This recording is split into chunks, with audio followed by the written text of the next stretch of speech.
Welcome everyone, I'm here with Robert, president of Lloyd Bruce, luxury furniture and design house situated on the beautiful seawall of Coal Harbour. Yes. How's it going, Robert? Very good, thanks for having me. Yeah, definitely. I'm excited to get into the history of this. I was mentioning to Douglas, your business partner, earlier that I used to walk past this every single day on my classic seawall walk. Yes. And I'd peer in and I'd look at all the beautiful chandeliers and the art pieces. And I can't wait to hear the history about how it was formed, your kind of creative process on how you bring everything together, and the inception of it in your own life, why architecture and design. So if you can, walk us back to where, in the beginning, whether it was school or a mentor, how did you get started in luxury furniture and design? Well, first of all, thank you for walking by. I think I clean your nose prints off the windows in the morning. Yeah, I'm probably that guy, right? The guy looking through the glass. We get a lot of that. Because we are situated in a neighborhood of Coal Harbour, a residential neighborhood mainly. We have a lot of people that walk by after dinner or walking their dogs in the morning. So it's great. And we chose this space specifically because of that, because we're in a high-end luxury neighborhood. And we are bringing something that nobody else was really bringing to the Vancouver market. Mm-hmm. Not that we only are working with the Vancouver market, because we do projects all over the world as well. Okay. But to back up, I can tell you that I got started in design at a very young age. My parents had antique shops growing up, so I was always around furniture. I worked in an auction house when I was 8 years old, and have always kind of been involved in that. My grandmother was an artist, so I was always around artistic, creative people. Yeah. And then when I first moved back to Vancouver, when I was 18, I started pursuing that a little bit, and I met Douglas, who had a furniture store in Yaletown back in the day. Right. And we started working on some design projects together. He was doing a little bit of design, but I was focused more on that myself. He was more focused on retail. So we got into that together and started working on projects. We've been working together ever since. Okay. And then 14 years ago, we opened up this location here in Coal Harbour. Amazing. Yeah. And so how did you just walk into the storefront in Yaletown and you looked at what he had and you're like, how did that relationship form? Yeah, it was something like that. We met, and then the next day he invited me to come down and look at his showroom. I was totally interested in it. I knew all about it because I'd been the guy walking by looking through the glass. And it was beautiful. There was no store like it in Vancouver or anywhere around that I'd ever seen. It was huge and the furniture was gorgeous. And he point blank asked me, okay, what do you think of the showroom? And be honest. And I said, okay, well, I think it's amazing. And he goes, well, you're hesitant. What do you think? And I said, well, I mean, there's things I would arrange differently. Right. And he says, okay, if you can be here on Saturday at 10 o'clock, I'll have 4 guys for you, and you can rearrange the showroom any way you want. Let's see what you can do. And, I was 22 years old, so it was a great opportunity for me. And he was pretty impressed by the time I was done, not to sound too arrogant, but yeah, so that kind of was my initiation into it. And he's like, okay, let's start working on some projects together. So that's you took what he had and kind of put your your flair to it, on it, your for own sure. spin on it. Exactly. Yeah. And then what was your guys' first major project that was kind of in your memory? You're like, oh, that was the big one. That kind of. So right away sorry to interrupt you. Right away he got a new client. It was a retired doctor and his wife that just bought a brand new penthouse in West Vancouver, and we started working on that. Cool. And we didn't really hang out with the husband very much or have any involvement with him. She was leading the way, and we did that project. It was incredible. Lots of custom furniture, everything. I mean, we were choosing dishes for them, linens, everything. Wow. We even did all of their outdoor spaces. It was beautiful, and I know she just passed away last year, but it's extreme fond memories of working on that project. Amazing. People, yeah. Which then led into us doing that client's daughter's place. Okay. And so that was exciting too. And then unfortunately the daughter and the husband divorced, and we ended up doing both of their places, which kind of happens too. And kids grow up and you end up doing their places. Yeah. So we continue to do good work. You're going to just keep working for these families. Right. Yeah, it's been exciting times. They like what you do. You kind of bring their personality into their household. I know that's a big part of what you guys do. You go around and do you ask them questions? For sure we do. We interview them as much as they're interviewing us. Like some designers have a very specific look that they do. They paint all the walls always of the same color. They always use the same materials on the upholstery. And that's great when people are looking through Architectural Digest and saying, oh my God, I love that interior. This designer did it. It's fantastic. I love all their interiors. That's, I'd hate to use the phrase cookie cutter, but that is a certain look. Right. And people like that and they're drawn to it. We handle things a little differently in our approach, is where we design for the clients. So everyone has a different budget, although we have a level that we start at. We look at how you want to live, what your family's like, what pieces you currently have. We don't walk in and say, you just have to get rid of absolutely everything and we want to supply you with everything new. Right. We work with what you've got, and we give it our voice. So it still speaks to them because it's their home and their beautiful things and the way they live, but we interpret it in such a way that we hope is enjoyed by them and their family and their guests in the future. Yeah, they fall in love with it. They do. They fall in love with it. You know, they have to live there. I'm not going to live there. And I hate to see an interior that's done where you're so afraid to put your drink down on the table or put your feet up or curl up on a sofa. It's so stuffy and so uncomfortable. Although we do luxury interiors, to me that's not luxury. That's looks good in a magazine, but it's not livable. Yeah, it's not cozy home that you want to be, right? I mean, you and I are sitting on a beautiful sofa. Not everyone can afford to have a beautiful sofa like this. Right. But we're not afraid of it either. Yeah. Leather is supposed to get better over time, get natural oils in it, and I know things need to look like they're lived in and enjoyed. So that's what we do. The sterile look that I think in some modern buildings, it almost is very off-putting. You know, it's like you kind of walk in and you're like, am I in a medical establishment right now? Clinical? Or a little clinical, yeah. But exactly. You guys are almost the absolute opposite of this. We are luxury. I don't want to live in a stark white cube. Right. You know, I want to live with beautiful luxury materials all around me, whether that's done in a traditional way or whether that's done in a more contemporary way or modern way. We're actually working on a project right now in West Vancouver, and the home is very West Coast. It's concrete floors and cedar beams and glass everywhere, giant open spaces. But the client specifically wanted something that felt warmer, because that space felt a bit cold, even though the setting is spectacular. So we're bringing in luxury materials, simple shapes that lend itself towards the simple lines of the house. Yeah. But in beautiful, rich materials. So burled walnuts, but in simple shapes. You know, luxury materials on simple shaped sofas. It's all about details. Everything should have details when you look closely at it. A lot of furniture is sold that just looks good on the spot at first glance, but then you look and you go, why did they do the leg like that? You know, they should have finished that better this way. Right. With furniture you buy at Lloyd, everything is bespoke and custom made, mostly in Italy or through local craftsmen. And it's all about the details that we look after. Yeah. I think that makes a big difference in everything. I know if we go to a dinner party and they take care of those details, like, you know, the glassware and the plates and everything, it just makes it feel that much more special. Absolutely. Right. I mean, you don't go down to the Hudson's Bay and buy a bed in a bag, right? And think that that's going to look on the bed. We layer everything with beautiful sheets and gorgeous fabrics and amazing down blankets, but it's all customized for the client's needs, you know? Right. You have to listen. You have to listen to how they live their life and what they require. People allergic to down, people allergic to different fibers and materials. Some people like hard beds, some people like soft beds. So with our experience for decades, we use our experience and our resources that we have and come up with concepts that we then present to our clients, and then we work from there. It's never just here's the presentation. If you don't like it, then we're not your designer. Correct. Sorry, go ahead. I was just gonna say, how much is like geometry and like you know simple shapes? Like I haven't heard that before in the sense, but how does that tie into your whole kind of overall process? Like the geometry, the materials. I know you have a lot of natural materials here. I love natural materials. I don't really like synthetic materials, and plastic is just not a word I even have in my vocabulary. So geometry always plays in. A good interior is all about balance, really. Yeah. You know, you can't put a black sofa on this wall and have white everywhere else. It's not going to work, right? Everything's about balance. And that's not just balance of color. That's balance of depth of color. That's balance of materials. If you have a gorgeous burled walnut dining room table here and an open concept, we're going to have to pick that up somewhere else in the house. It can't be the only piece of wood in the whole house.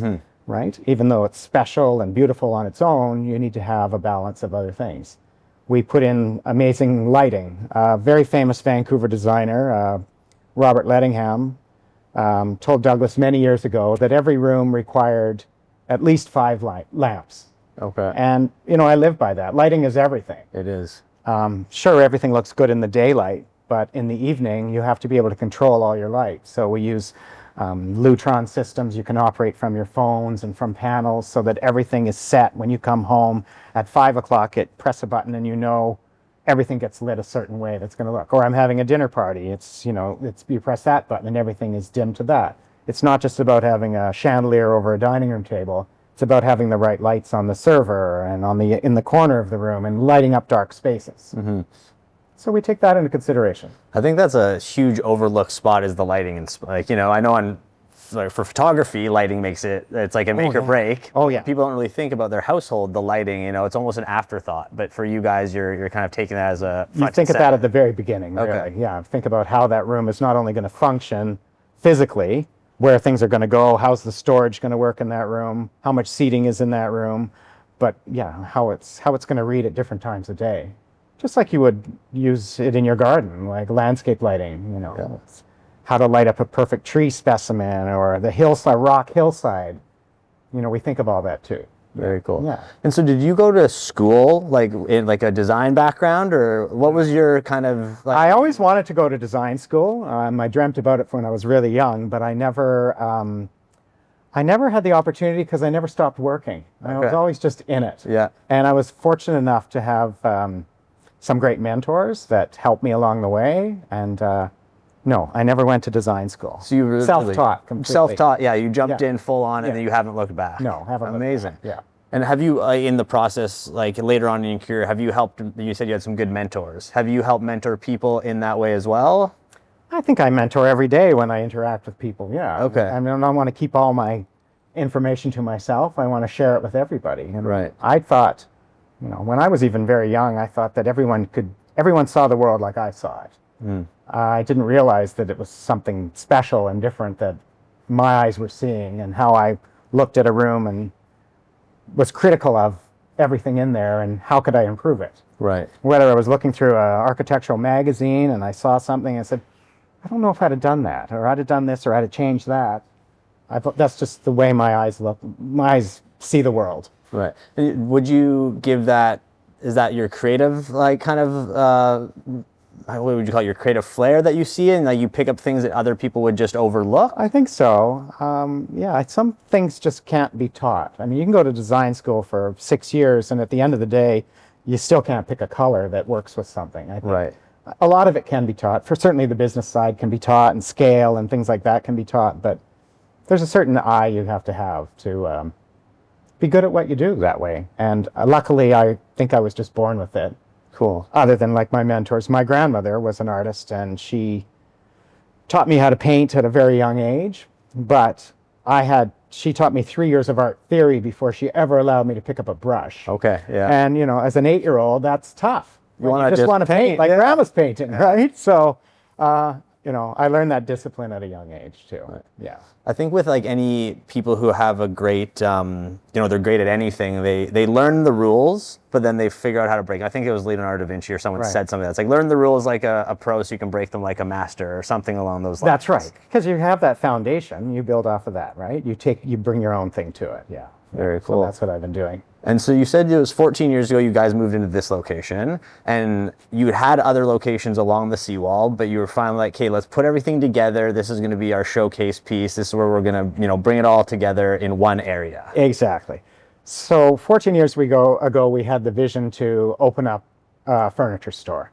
I think both Douglas and I were tired of having catalogs on our dining room tables and going from meetings and always carrying your cell phone. And we thought, what a brilliant idea. We'll have a showroom. People can come to us. They can sit on furniture. We can show the materials.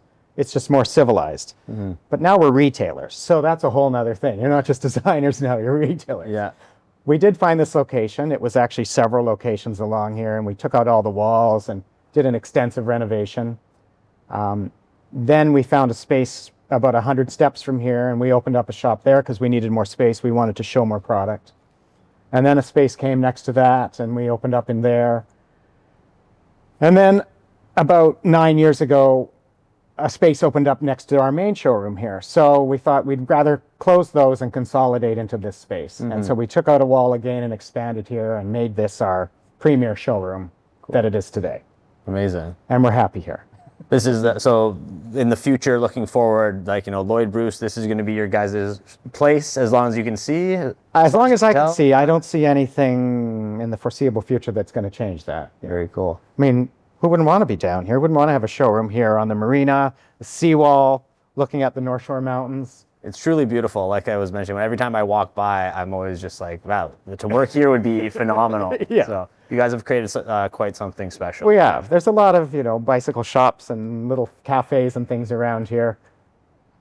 A furniture store is a little bit out of place, but we're a destination. People come and find us here. Correct. Also, people stumble across us, but we're definitely a destination.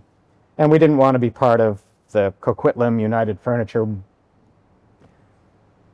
conglomerate of stores out there, chain stores. Right. We wanted to be an independent, freestanding. Something unique. Something unique. And I think we are. Definitely, 100%. I think we are. When you think back, you started in Yaletown, or Douglas started in Yaletown, you moved to Coal Harbour. How has the Vancouver market with design and architecture and stuff changed from, like, I think you said you were 22 when you kind of came back and you walked into the store? Yes. How is that, I guess, the transition of that? Has it changed drastically? Has it got easier? Has it got harder? What's been your experience there? It's definitely changed over the years. I think Douglas was one of the first pioneers to bring luxury furniture into Vancouver. I think Vancouver's a little less sophisticated on the West Coast than they are on the East Coast, just because of the time it took people to get over to the West Coast. Right. New York and Chicago and Toronto were more established. So people here are much more laid back, as you know. It's an outdoor city. People are more interested in nature than design. So he brought it. He helped educate people. Since then, some beautiful stores have popped up around Vancouver, specializing in their niche markets. Since we've opened, I think people are getting a little bit more sophisticated. Vancouver is becoming a more international city for sure. And with that, people are moving here that have lived elsewhere. Right. They've lived in Switzerland. They lived in Shanghai. They are used to quality. They understand the difference between that and going down to a chain store and buying a living room grouping with the matching end tables, matching sofas, recliners, all of that. Yeah. So it's a more sophisticated buyer. Right. And also having our store established here for so many years now, we're helping to educate people with that as well. There's really nobody like us in the city. There are certainly luxury stores that sell a more minimal look than we carry. And that's nice. There's some people that really enjoy that look. There's some incredible designers that have been making chairs since the 50s and sofas and lamps. And these other local stores carry that product as well. So there's a market for everybody. But I think we're special, and we're sort of entertaining sophisticated people. In regards to design specifically, our clients are people that have typically worked with designers in the past. Right. So it's not new to them. Yeah. How we work, how the concept works. That's also another reason why we don't do a lot of commercial interiors. We do mainly residential. Commercial interior, they usually have a boardroom. They've got all the partners. They say, here's the budget. Here's when we need it done by. Just have it done. Yeah. And it's not personal. And I'm in this business because it's my passion, because I love it. I love getting to know clients and their families and being a part of it. I get calls at midnight, clients looking for their scissors. I know exactly which drawer they are in the kitchen. And I love that. I love being part of that. So other designers really focus on commercial projects, lobbies, strata buildings, things like that. Strata common spaces, and to me that's not exciting. So you're integrated into their lives in a way, right? I am. It's I'm like integrated. I'm a friend, and I'm sure lots of your clients would consider them friends eventually, right? For sure, all my clients. Yeah, you're part of the family. They're invited to their Thanksgivings. I had one client I did years ago, a home for a couple that had been together a long time. They had 3 daughters in high school, And by the time we finished their house, they said, now, Robert, we'd like to have you over for Thanksgiving. I said, well, that's great. I'd love to come. They said, invite all your friends. And I'm like, well, how many people are you having? What's going on? And they said, no, we're not inviting anybody. We just want you to invite all your friends. So we invited about 15 people, and they hosted my Thanksgiving in their beautiful home with their daughters and with everybody, for all my friends. And it was wonderful. That's pretty special. It was really special. Yeah. And then the next year they did it again. And then I think we got a little too crazy and they stopped inviting us. But too much wine on too much wine, maybe. Thanksgiving. No, it was amazing. And we're still close to these people. Yeah, they're very important parts of our lives. So very nice. Yeah, you build these relationships and they last forever. It sounds like, when you talk about people coming internationally to Vancouver, you yourself have, I'm imagining, traveled the world. I know we mentioned Milan very briefly. Yes. Kind of, how have you drawn inspiration from other world cities, places you've visited? Any really kind of fun travel stories that you'd like to share that kind of round out how you've come to be, who you are today? Well, I take inspiration from everywhere. I feel like I'm a sponge. I've always been since I was a kid, just always absorbing it all. Beautiful things, beautiful design. I was born in 71, so I'm, pre-internet and all of that. I looked at magazines, Architectural Digest, National Geographic. I was fascinated with the world and, things that I hadn't seen before. Then in my 20s, I started traveling internationally, going to Milan, going to Paris, seeing how other people lived, and noticing all that history. And good design is timeless, really. So I spend a lot of time in Milan because I go to the Salone di Mobile, which is the largest furniture show in the world. It starts in the spring, and it's massive. It takes days and days to go through. You're never going to see it all. It's just impossible. But the first time I went was just such an eye-opener to me, to just see such concentrated beauty all in one place, and craftsmanship like I've never seen before, that it was incredible. And when you go to these big shows, you meet these different manufacturers and suppliers, and they basically decide whether or not they want you to carry their product or not. They don't let anyone carry it. Yeah. So you have to work on these relationships. And luckily enough, I built some great relationships with incredible suppliers, some family businesses, and to this day, we still carry their product in here.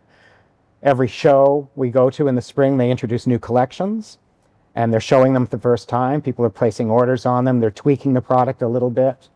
And because of these relationships I have with some of these suppliers now, they're asking my opinion. And what do you think of this collection? What would you change? What would you do?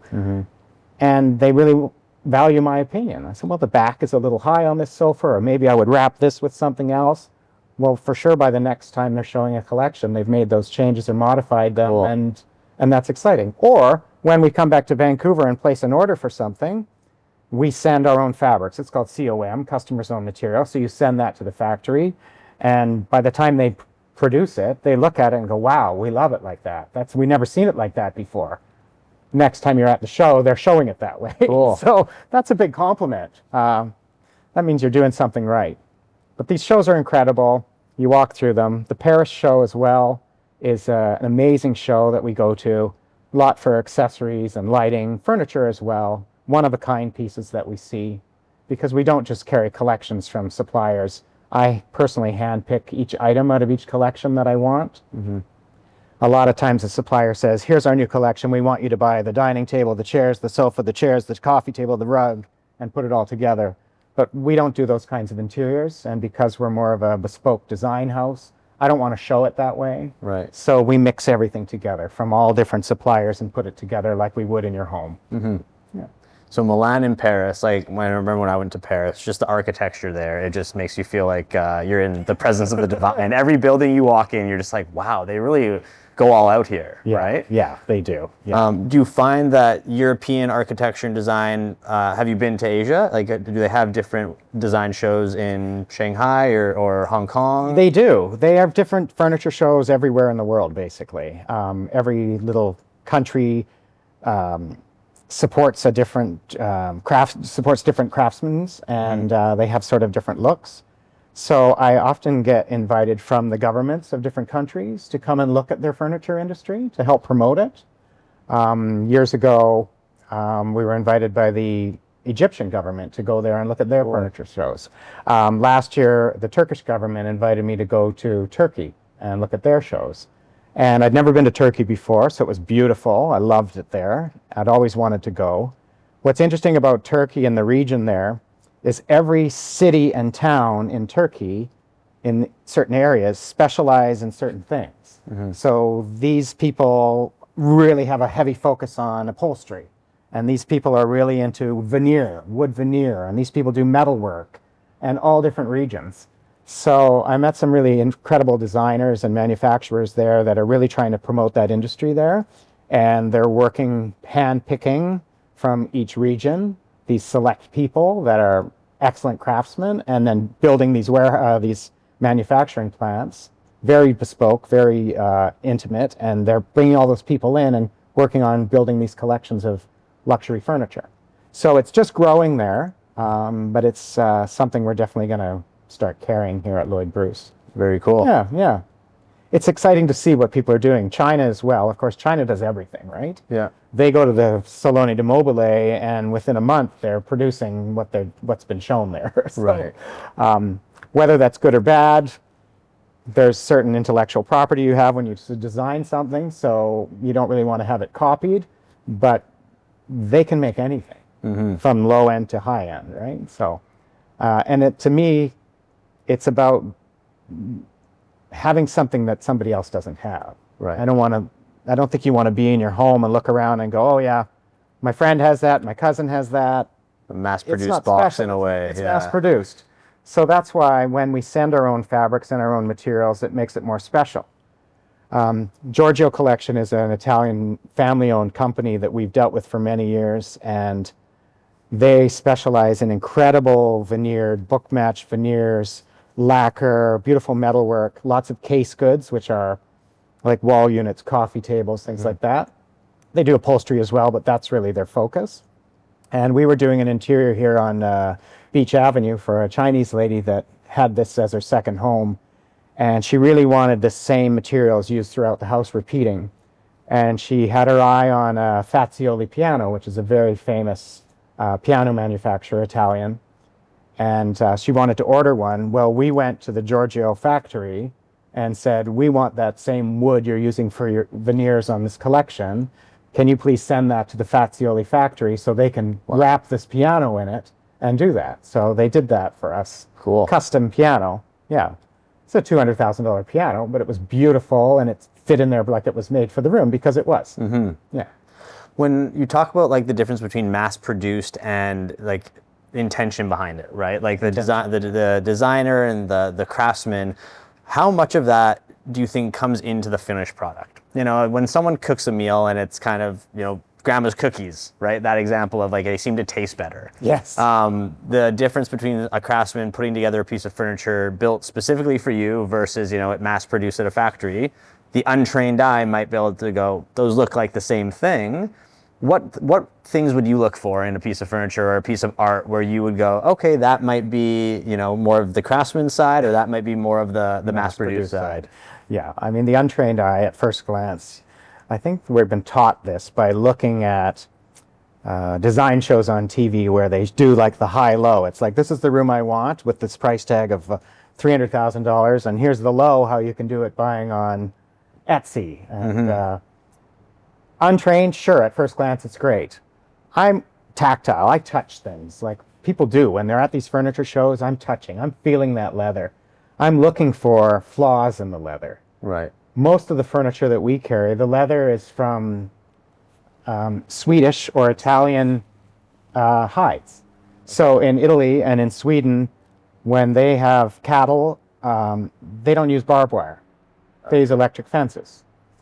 So there's no scars on the hides. So they're perfect, right? Yeah. So I look for things like that. I also look for a leather sofa, for example. How big are the cut pieces? If there's seams everywhere, it means they're trying to find the best parts because they're using cheap hide. Right. If there's big, vast back that is flawless and perfect, it means they're using top-grade hide. So those are things I look for. Fabrics, materials, how are patterns lined up on a dining room tabletop if you're using a beautiful wood? You know, those little details. Edging. We have a company that we buy from that's a Japanese company called Matsuoka, and they are amazing. The Japanese are known for their just amazing details and flawless finishes. They send us a buffet or a coffee table in a wooden crate, as things are often shipped on a wooden pallet that are just wrapped in cardboard and styrofoam. Their wooden crates that they put the furniture in to ship it to us are more beautiful than most people's furniture in their houses. Like, you save these crates, they're stunning. And then you bring their furniture out, and it is just so beautifully finished that you flip something upside down, and it's perfectly finished on the bottom, too. Wow. With the same finish that's on the top. Like, it's the craftsmanship that's just incredible.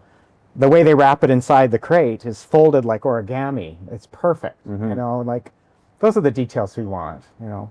Not everything has to be super expensive, but you get what you pay for, and if you want that, it's about those details. Yeah. And I think people that'd probably be their biggest thing, right? Oh, I would like that, but I can't afford the price points on there. So for someone who would be like, you know, I want to have that feeling of something unique or something that, you know, might not be a $200,000 custom piano. Sure. What are some things that you would recommend for them to look for if they were putting together their own house, putting together a showcase room in their apartment or their family home, their dining room table, that type of thing? Yeah, well, you have to live within your means for sure. So I usually like to start with one piece, right? Yeah. Whether it's a family piece they've got, maybe it's a family rug that they've got that's beautiful colors in it, and then you build the room off of that, right?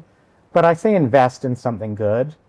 Not every piece in your home has to be that if it doesn't fit within your budget, but wait. Don't try to do everything in that room if you really can't afford to do any of it well. Right. Start with one good piece and then build off of that. You can put in some filler pieces. You know, we're working on a project right now where the budget's not crazy high, right? So everyone has a budget, and some people aren't used to spending that. So we're doing a bit of a high-low. So we're investing a lot on this dining table, but let's say the lamps aren't, you know, $10,000 each. But they're still beautiful. They're not lamps you're going to buy off a shelf at Home Depot either. Right. So it's investing in some quality pieces and then just not spending. I always say buy nice or buy twice, because if you're buying something crappy because you can afford it right now, you know you're going to want to replace it later, but you've already spent that part of the budget for it. So now it's going to make it more expensive in the long run. Yeah. And that's just bad business. It's funny. I think like people learn that eventually with clothing and stuff, right? It's like, oh, I'll get those clothes that are cheap, and then they fall apart. And you're like, man, if I would have probably just got the nice pair of jeans, which were double the first time, A bit more, yeah. it would have lasted. They would have lasted, yeah. And you feel better in them. Right? sure you There's do. something about it, you know, the nice blazer that fits perfectly versus the one that's just kind of stock. Yeah, invest in good pieces, like furniture, like clothing, absolutely. Buy a beautiful winter jacket that you're going to have for a few seasons, but, you know, don't have to spend a fortune on your white button-down shirt, you know, because you're going to replace those all the time, right? So buy some investment pieces, just like your furniture in your home. You know, buy a beautiful, comfortable sofa. Don't spend a fortune on your cushions because you're going to change those out. That being said, sometimes client has already gone out and they bought a sofa, and I'm going, I don't love it, but we're going to make it work because you've already invested some money into it. Then you start putting beautiful cushions on it. Right. Then you start layering beautiful throws on it. You know, people think you can go to Winners and HomeSense and buy cushions for $19, but, you know, beautiful fabrics cost more money. Right. Beautiful fillings cost more money. You want a combination of down and feather and poly so that it has a natural bounce back to it, so it feels comfortable when you lean into it. That's the luxury you can't see in a photograph, right? Right. It's Yeah. the luxury you have to live with. The feeling. Yeah, yeah. It's definitely a big thing. One of the quotes on your website, I don't know if it was a quote or just in one of the paragraphs, it was jewelry for your home. And I know, like, you know, you have massive furniture pieces here. There's a bed over here to our left, big dining room tables. But there's also those crystals, and, you know, it looks like there's some coral around. How do you, I guess, look at a house and decide, okay, this is going to have some natural pieces like the jewelry for the home? And do you always go with the crystal and the coral and the natural materials with that, or is it kind of like, how does that work? What's your process there? It really depends on the client and what their style is, but yes, we definitely have some jewelry for the home here.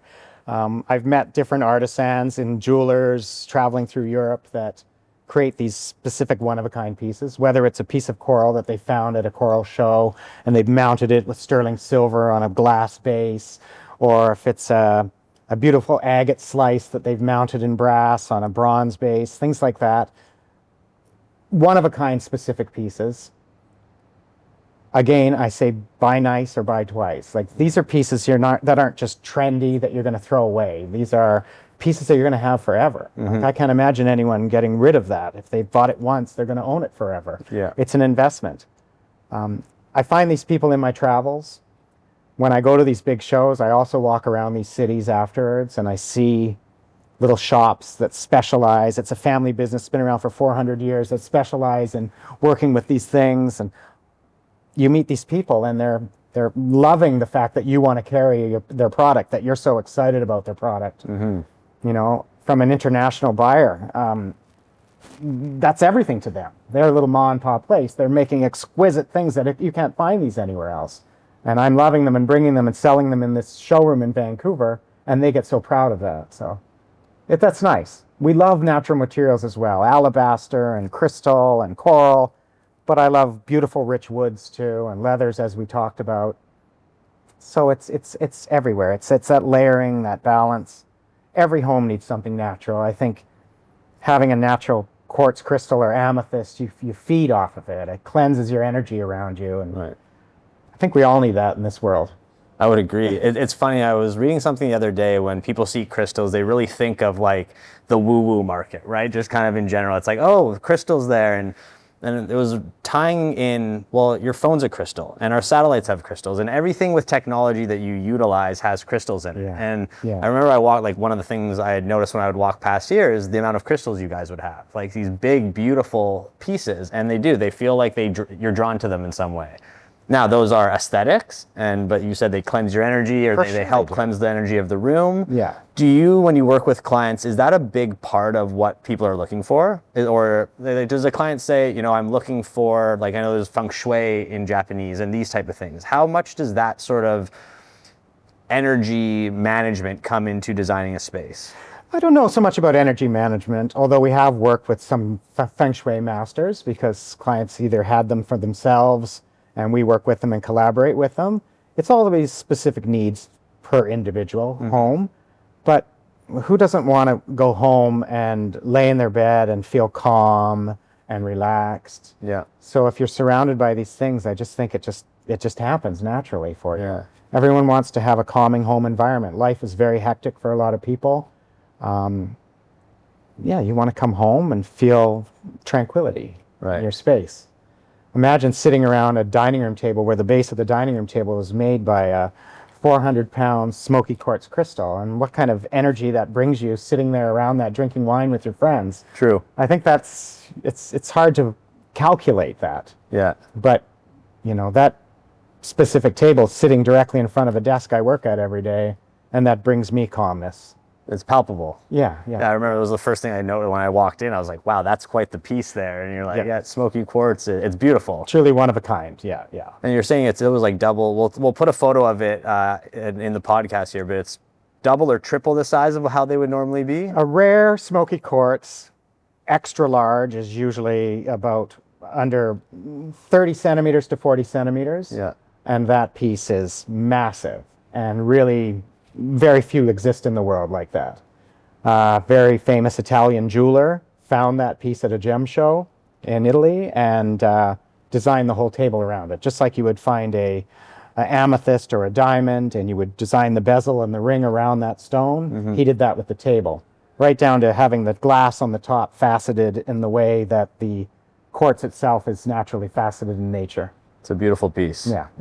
When you look forward you guys have obviously created something special here. What is your next, 5 years look like? What do you want to, do you have an idea of a legacy you want to leave in Vancouver? Or when you go to these other shows, you say that, people are stoked that they're asking you for your opinion with some of these family designers that have been around for a long time. What's your kind of, how do you want to be remembered in the design community, the architecture community? Well, I'd like to be remembered just that you did beautiful interiors, for sure. I think the next 5 years for me is putting a little bit more of a focus into my own collections. Okay. So we do a lot of custom pieces for specific projects we're working on. And we either use local artisans or artisans from Italy to build these pieces for us under our specifications. But what I haven't started to do is produce like a collection, a line that we carry exclusively here, but maybe other stores around the world would want to carry it as well. Right. So I've been working on that a little bit, and I've met some different manufacturers through my travels in Italy that are capable of doing this. They're qualified, they're craftsmen that work for other companies and other manufacturers that we have, so I know their capabilities. And it's really just a matter now of starting to get pencil to paper and really coming up with these collections. Then you work on prototypes, you tweak those, and go from there. When I was in Turkey, I was working with a designer. Oh, hi, Daniel. Hey. I was working with a designer. This is Daniel. Hey, Daniel. Good to see you again, bud. I was working with a designer that was working on his line that it was his first collection that he was working on. It was a sofa, some chairs, a dining table, some dining chairs, and he was checking with me on some advice on what I thought of it, and we were making some modifications to his prototypes then. So I'd really like to work on that and start exclusively carrying that here for Canada in Lloyd Bruce. Very cool. Yeah, because we're making one of for a client, and they get to enjoy it, but nobody else gets to enjoy anything even like it. Right. Yeah. So having your own collection That would would be be kind of the next thing. That's my next step. Yeah. I'm going to very briefly move away from the design world, and I know that I heard that you're quite the chef, or you're quite the cook. You cooked an amazing Thanksgiving dinner, and you're pretty much a Vancouver local. Design and architecture have, quality and a standard to it, and food does as well, right? Around the world, the different cuisines and stuff. Do you have some favorite places that you visited where you think their cuisine is, above and beyond? I know That's hard. Do you have a favorite? Would you be able to share?